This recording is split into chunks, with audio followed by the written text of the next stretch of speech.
이제 포스트 모더니즘에 대해서 강의를 계속 하겠는데, 오늘은 그 포스트 모더니즘의 그 흐름 같은 거, 그래서 그 자료를 보시면서 말씀드리죠. 그 사조, 그 전반적인 삶의 흐름에서 어떻게 드러났는지 거기서부터 보도록 하죠. 그러니까 포스트 모던이라는 여러 가지 그 내용을, 이런저런 단어를 접하는 과정에서 여러분들께서 조금 익숙해지셔야 되고, 익숙해진 다음에 좀 이해가 되면 그 여러분들을 위한 지식이 되리라고 생각됩니다. 그럼 그 자료를 보시면서, 포스트 모더니즘은 1972년 7월 15일 미국 미주리주 세인트루이스에서 태어났다. 이게 무슨 얘기냐면, 그 미주리주의 세인트루이스에 그 주택단지가 있었어요. 프릿 이게라는 주택단지가 있었는데, 그 주택단지에서 그 당시에 테크놀로지를 총동원해서 사람들이 잘 살아갈 수 있는 실용적인 분위기, 모두가 좋아할 만한 그런 분위기, 그런 테크놀로지를 동원해서 주택을 지었는데, 여러 가지 그 문명의 혜택이 뭐 이렇게 그 반영된 편리하고 좋은 주택을 짓긴 지었는데, 사람들이 그거를 그냥 허물어 버려요, 고의적으로. 거기에서 이제 그거 왜 그랬느냐, 그걸 얘기하겠는데, 보세요. 입주자들의 유익을 위한 이상향 추구 의도의 테크놀로지, 그러니까 모두에게 이렇게 지으면 편리하고 좋을 것 같다, 그런 테크놀로지를 도입한 그 모더니티를 잘 보여주는 건물을 지었어요. 모더니티를 잘 보여주는 건 뭐냐면, 실용적이고 모두에게 도움이 될 것 같은 과학기술적으로 뛰어난 그런 건물을 지었는데, 그런데 그러한 시설에 감동을 받지 못한 주민들이 고의적으로 건물과 시설을 파괴했다. 편리하고 과학기술이 뛰어난 건 좋은데 감동이 없다랄까, 뭐 하여튼 그런 차원이 있었어요. 그래서 그 건물을 사람들이 이렇게 일률적으로 효율적이라고 해서, 과학기술이 뛰어났다고 해서 이렇게 지은 것, 그것이 어떤 그 감동을 주지 못했다. 그래서 그걸 그 사람들이 건물을 의도적으로 허물어서 새로 지으려고 하면서, 그게 모더니티 죽음인 동시에 포스트 모더니티의 탄생을 상징하는 사건으로 알려지게 되었어요. 그게 1972년인데, 그게 무슨 얘기냐? 자, 지금은 다양한 영역에서 거대한 문화적 변동이 일어나는 과도기다.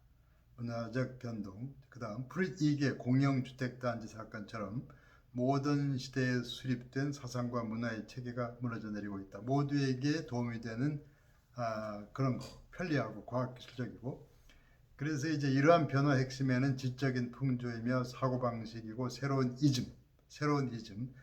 이즘으로서의 포스트 모더니즘. 자, 그게 이제 어떤 의미냐?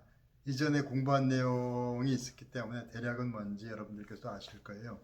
그러니까 자, 그다음 포스트 모더니즘에 대하여 의견의 일치가 이루어진 건 아니지만, 포스트 모던이라는 자체가 그 자체가 의견의 일치가 아니라는 얘기죠. 하나의 사실에는 일치된 의견을 가지고 합일점을 가지고 있다. 어떤 사실에 대해서는 모두가 일치해요. 포스트 모던 자체가 일단 그 하나의 의견에 동의할 수 없다는 그런 걸 가지고 있지만, 적어도 이런 거에는 일치한다. 뭐냐면 단일한 보편적 세계관, 이렇게 과학기술적으로 편리하게 지으면 모두에게 도움이 될 거다. 단일한 보편적인 그런 가치관, 그건 허물고, 이런 의미가 있죠. 자, 그 다음에 포스트 모던 사조는 단일화된 모든 것을 아우르는 보편적으로 설득력을 가지는 설명에 저항한다. 모두에게 도움이 되는 건 사실이에요. 과학기술적으로 아주 그 편리하고 뛰어난 현대문 그 문명의 그런 도움, 이기, 이런 것들이, 그런데 그걸 저항해요. 보편적으로 받아들이는 실제를 다름과 지역적으로 특정한 것을 존중하는 자세로. 그러니까 다양하고 그 지역마다 다르고 특정한 걸 존중하는 이런 것으로 바꿔간단 말이죠. 자, 포스트 모더니즘은 과학적 방법을 통한 이성적 발견에 강조점을 두었던 모던 시기의 체계를 거부한다. 그러니까 과학기술적 방법을 통해서 이성적으로, 실용적으로 강조점을 두었던 모더니티의 편리함, 프릿 이게 주택단지, 그런 주택은 싫다. 그러니까 이제 그 편리하게 됐을지라도 그 아주 그 잘 지은 아파트, 똑같은 아파트, 그런 거 싫다, 뭐 이런 식의 얘기가 될 거예요. 그런 게 1972년 미국에서 나타났다는 건데, 자, 포스트 모던 현상, 포스트 모던 의식, 포스트 모더니즘의 기본적 사조, 그 에토스라고 되어 있는데 에토스라는 그 라틴어의 에토스는 어떤 삶의 흐름, 거기 약간 윤리적 의미가 강조된 뭐 그런 게 에토스인데 기본적 사조의 초기 증거들, 그 초기에 나타난 포스트 모더니즘의 내용이 주로 어떤 거였냐? 계몽주의 사고방식에 대한 과격한 거부.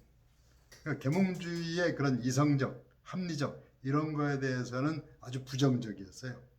과거의 지배적인 주장들로부터 근본적인 단절, 과거를 지배해온 그 큰 그 전통적인 하나의 가치관 이런 거에 대해서는 거부해. 보편적이고 모두에게 해당되는 그런 전통적인 권위적인 주장은 NO. 이런 게 이제 포스트 모더니즘의 그 초기에 과격하게 부정적이었죠. 그 다음에 포스트 모던은 계몽주의를 특징 짓는 낙관주의를 지향하지 않고 반대로 통렬한 비관주의 경향을 취한다.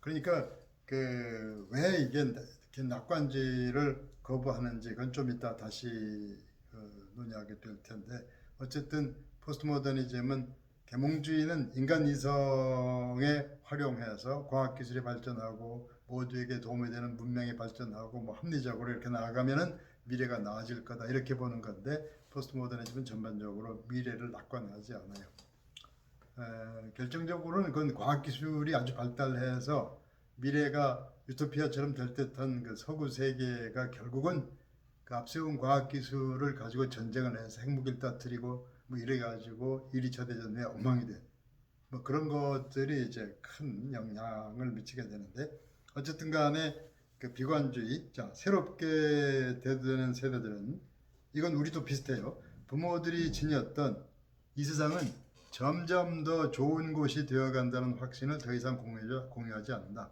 그렇잖아요. 요즘 뭐 포스트 모더니즘이 뭐라고 해도 어쨌든 간에 이 세상이 점점 더 좋아질 거라고 생각하지는 않는 듯해요. 그 다음에 환경 문제로부터 10대 폭력에 이르기까지 우리의 문제가 심각해져 간다. 그렇죠. 여러 가지 해수면이 높아지는 문제, 그리고 이제 빙하가 녹아가는 여러 가지, 그리고 10대 폭력도 어떻게 컨트롤하기가 절제하기가 어려운 사회적으로 이제 예방하기도 어렵고 해결하기도 어려운 수준으로 넘어가 버리고 어떤 그 정치의 비윤리적인 측면도 아주 그 어떤 보편 양심을 떠나버리는 것 같고, 자 인간의 능력이 거대한 문제를 해결할 수 있을 것이라 확신하지 않는다. 우리가 해결하긴 어려울 듯해요. 이런 느낌이 있죠. 그리고 삶의 기준이 부모가 가졌던 기준보다 더 높아질 것이라 생각하지 않는다. 어쨌든 간에 부모 때보다 자녀들이 더 잘 살 것이라고 생각하는 것 같지는 않아요. 저희가 살 때만 해도 부모 때보다는 우리가 좀 나아질 것 같은 막연한 느낌이 있었어요. 근데 지금은 뭐 이것저것 살기가 어려워서 집 떠나지 못해서 부모 집에 같이 사는 뭐 캥거루족 같은 사람도 많고 어쨌든 그 삶이 더 나아지려고 보고 있지는 않아요. 요즘 같은 코로나 시대에는 더 그렇죠. 더 어둡죠.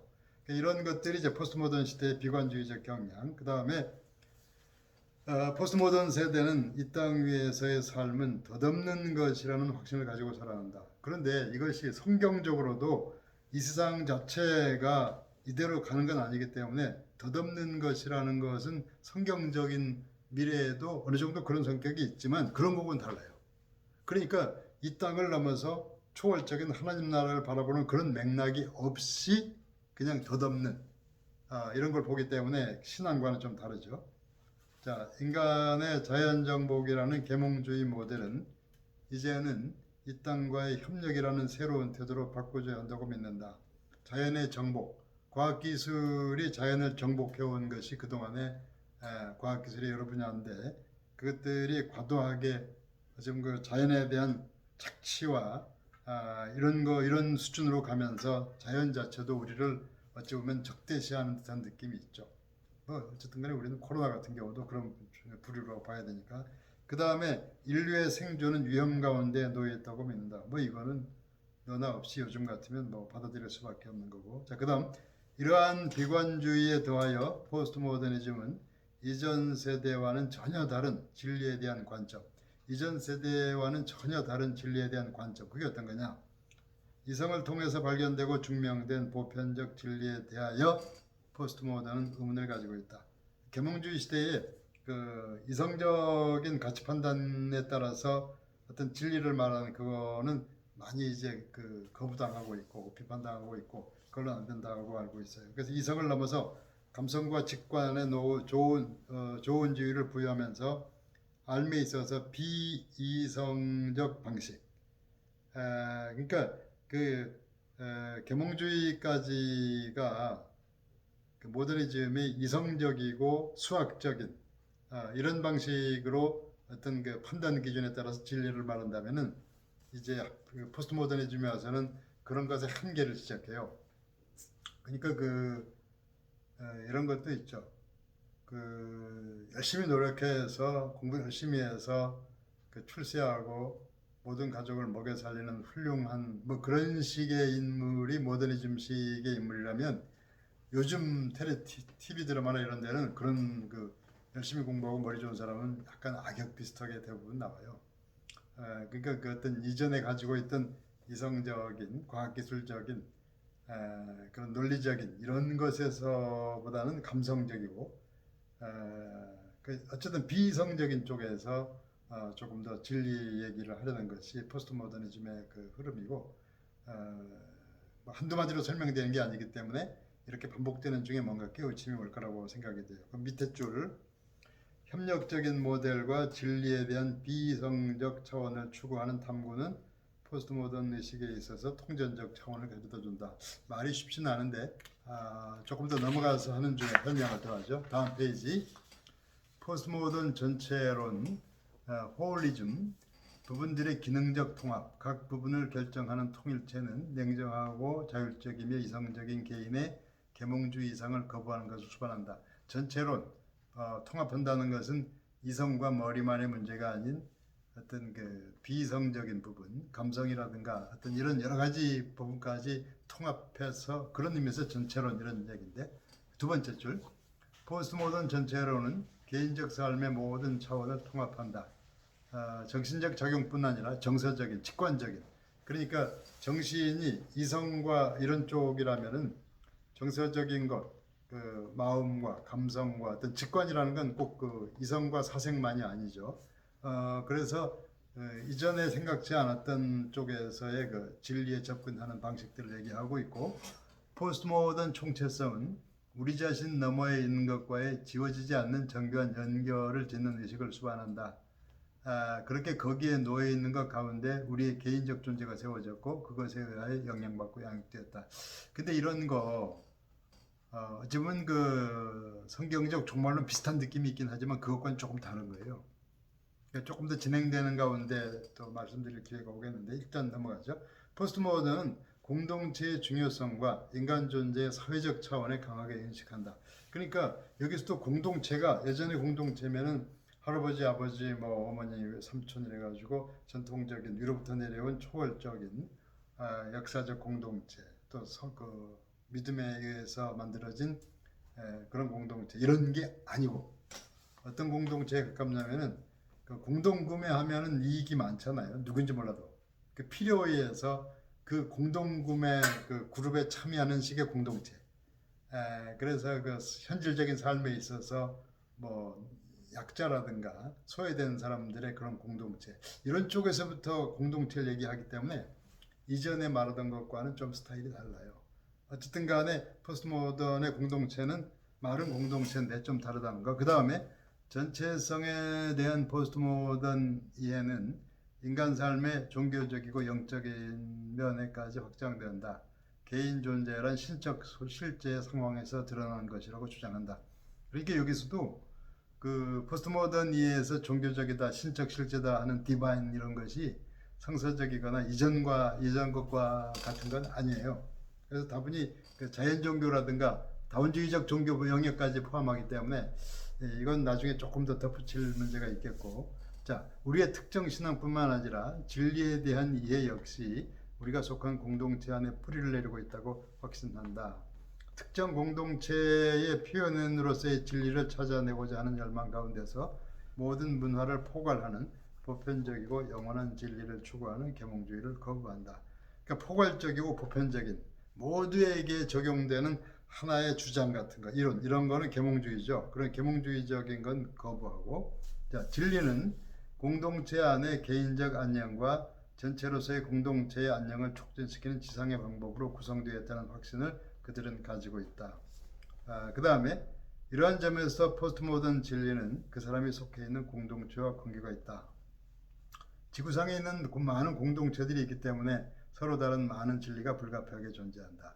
그러니까 성서적 공동체는 성서적인 그 하나님에 의해서 진리의 그 통일성이 있죠. 그 성서적 진리가 모든 공동체에 그 적용이 돼서 그 다음에 그 통일성에 해당하는 그 진리가 있고 그것에 근거해서 삶의 과정을 통해서 다양하게 조금씩 달리 나타나는 게 있기 때문에 통일성과 뭐 다양성 이렇게 얘기를 하는데 포스트 모던 이쪽에는 그 통일성을 말하지는 않죠. 서로 다르다는 걸 주로 악센트를 거기다 두니까. 그다음에 진리의 다원성은 모든 것들과 공존할 수 있다는 믿음의 도약을 이뤄낸다. 진리의 다원성, 많은 것들과의 공존, 그걸 주로 얘기해요. 그러니까 상대주의가 되죠. 절대적인 가치는 없기 때문에. 그래서 철저한 상대주의, 그걸 급진적 상대주의라고 말하고 있고 다원론, 그것도 마찬가지죠. 통일성을 얘기하면은 그 다양성이라고 하는데 통일성을 얘기하지 않고 다양한 것만 얘기하면 다원론이라고 그러죠. 그 다음 이전 모던 시대에도 상대주의와 다원론이 존재했다. 하지만 포스트 모던 다양성은 이전 것과 다르다. 모더니즘 후기의 상대주의적 다원론은 아주 개인적 특성을 지닌다. 개인적 취향과 개인적 선택은 모든 것임의 최종적인 것이라 얘기했다. 대조적으로 포스트 모던 의식은 개인보다 공동체에 초점을 맞춘다. 진리가 지니는 지역적 특성에 자리를 내어주는 것이다. 로컬. 믿음은 그들이 지지하는 공동체 상황 안에서만 진리로 받아들여진다. 그러니까 모두에게 적용되는 보편적 진리는 없고 개별적이고 다른 공동체 안에서 그 상황에서 만들어진다. 전통적으로 용납될 수 없는 믿음의 체계를 혼합하여 편안하게 받아들인다. 그러니까 이전에는 받아들일 수 없었던 그런 다원적인 그런 체계. 여기서 믿음은 꼭 기독교적인 걸 말하는 건 아니에요. 옳고 그름을 증명하는 일에는 그렇게 크게 관심이 없다. 그러니까 옳고 그른 것은 하나의 가치 기준이 있어야지 판단할 수 있는데 그런 판단 자체를 거부하기 때문에 윤리 기준이 많이 달라지게 돼 있어요. 그리고 그 동성애 같은 거에 대해서도 포스트 모던 쪽에서는 개방적이죠. 그 포스트 모더니즘의 대표적인 인물들이 그 동성애자들이었어요. 특히 푸코 같은 사람도 그렇고. 그래서 그런 것들도 결국은 포스트 모던의 그 특성을 잘 나타내는 거라고 볼 수가 있어요. 그렇다고 포스트 모던이 다 그런 쪽인 것만은 아니기 때문에 조금 더 생각의 여유를 가져야 됩니다. 믿음은 근본적으로 사회적 상황의 문제라고 생각한다. 사회적 상황의 문제다. 그럼 상황에 따라서 달라진다. 다원적이다. 이렇게 얘기해 버리는 거죠. 어떤 보편적인 절대 가치가 그에 대한 얘기하지 않고 우리에게 옳은 것이 당신에게는 옳지 않은 것이 될 수도 있다. 다양한 다원적인 얘기를 하죠. 그래서 포스트 모던에서 여기에서도 좀 극단적 포스트 모던 좌파라고 할 때는 좀 다원적인 걸 많이 강조하는 쪽이고 포스트 모던에도 온건한 입장이 있어요. 모더니즘 때에 우리가 유지하고 받아들여야 될 것들이 있었다. 예를 들면 말이죠. 그 인권 문제라든가 이게 전부 계몽주의로부터 나오는 그런 모더니즘의 맥락에 있거든요. 그러니까 그래가지고 민주주의 국가를 만들고 뭐 이런 것들은 모더니즘 시대의 훌륭한 점들이에요. 계몽주의가 해낸 점들도 상당히 많죠. 하다못해 그 과학기술의 발달해서 예전에 인간이 꼼짝 못하던 많은 전염병들도 해결이 됐고 여러 가지 어떤 근대적인 국가가 법치주의를 추구하는 문제도 전부 어떤 계몽주의의 그런 맥락에 있다고 볼 수가 있어요. 그러니까 계몽주의를 과도하게 거부하는 것이 능사가 아니고 거기에서 뭘 유지할 것이며 또 뭘 또 변화를 받아들여야 되는지 이런 경계선, 이런 어떤 기준 같은 것이 좀 우리 관심사가 돼야 되는데 극단적으로 가게 되면은 뭐 다른 건 관심 없이 뭐 우선 뭐 동성애 문제만 가지고 막 피켓 들고 나오는 뭐 이런 식의 문제가 돼요.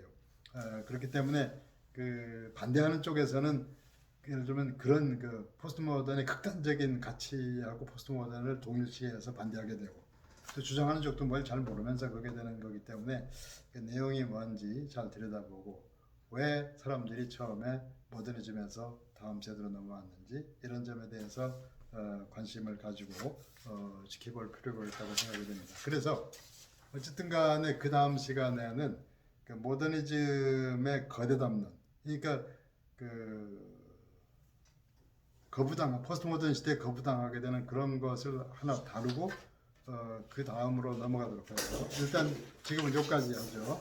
그 다음 시간으로 가죠. 일단 스톱했다가 조금 있다가